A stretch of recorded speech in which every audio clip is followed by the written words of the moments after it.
So I'm sure clicking on it, you're actually wondering, I know grilled cheese, but what is mozzarella and carrozza? And it really is the best grilled cheese that I've ever had. I would think you would feel the same once you've seen it and once you've made it. So let's take a look at what this really is. Now, I would recommend that you use fresh mozzarella or fior di latte. And it's because the creaminess, the milkiness, the almost plainness of it is what makes it so special, because it just tastes so fresh, and you just won't get that with the regular store-bought mozzarella.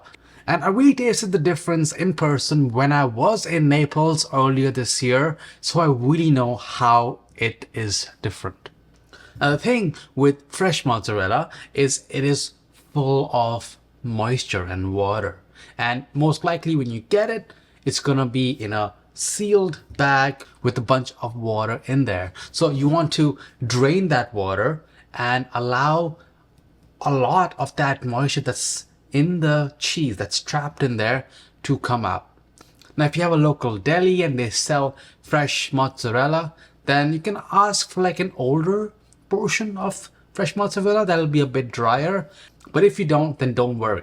What I did is I squeezed the excess water out, and then I put it in a container, put it in a bowl, and just let it sit in the fridge for about a day or two. And you really see it. When I'm cutting it, it's not excessively watery, there's nothing leaking out, and it just looks really, really nice and fresh. Now assembly is very simple, because after all, this is mozzarella in carrozza, which means mozzarella in a carriage, which is our sandwich that's going to be breaded and then shallow fried.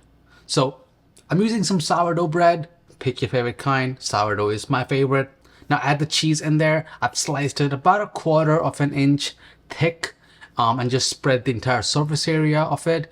You don't have to go till the edges, because once you have put some basil and tucked it in between the pieces of the cheese, we can be covering it with the top of the sandwich and then removing the edges.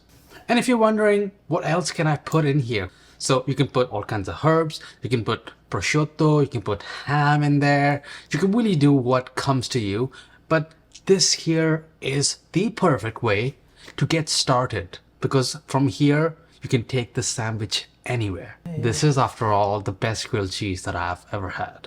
Let me tell you why this recipe is so special. See, it started in southern Italy as a way to reuse stale mozzarella and stale bread. And it was very popular as a street food for the working class people in Naples, in Campania. And the crazy thing is, it started with stale cheese and stale bread, and it exploded in popularity. So imagine what you go into the store getting the best quality of fresh buffalo mozzarella, fior di latte, the best bread, and making it at home yourself. It's gonna be the next level. That's why this recipe is crazy, crazy good. So for the breading, I have some eggs in here that I've whipped. You wanna very carefully dip each side of the bread in that egg mixture.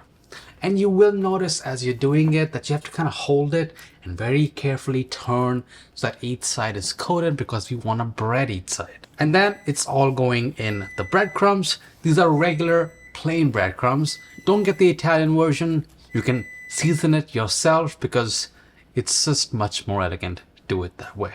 So the breaded sandwiches look great. I have a pan here with olive oil, about a quarter of an inch of oil in there, and now you want to gently shallow fry these sandwiches. Now try to make sure that the oil is not too hot. Throw a breadcrumb in there, it should just sizzle, but it should not darken too quickly. And each side should take you roughly 2 to 4 minutes to get perfectly crispy golden brown, just like this. Now I did have to baby the sides a little bit to make sure that each side is also crispy and golden brown. And look at what this monstrosity is. And you can really make a lot of it. You can fry these, and then before serving, just pop them in the oven so that the cheese can get molten again, before you serve, so it actually holds in the oven really well. Now this recipe for mozzarella and carrozza is part of a collaboration where we're exploring Italian cuisine, and you can use the hashtag Cucina Italiano to look at all the other people making amazing foods from all over Italy. I'm gonna slice these diagonally and just have a look at what we just created. This cheese ball is crazy. And to think that it's just mozzarella. Usually I put like provolone, maybe some Swiss mozzarella and cheddar in a grilled cheese, but this is very simple. It's very Italian.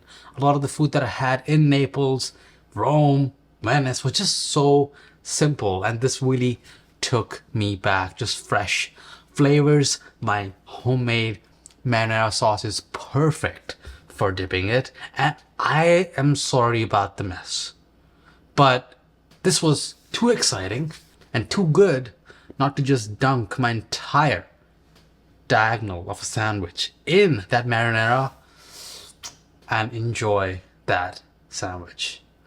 I'm sure you're gonna love it. You are gonna make it because it's grilled cheese. Everybody loves grilled cheese, and this is the best grilled cheese. Mozzarella in carrozza, mozzarella in a carriage that's crispy, golden brown, and delicious. Let me know what you want to see next, and I'll see you all on the next one.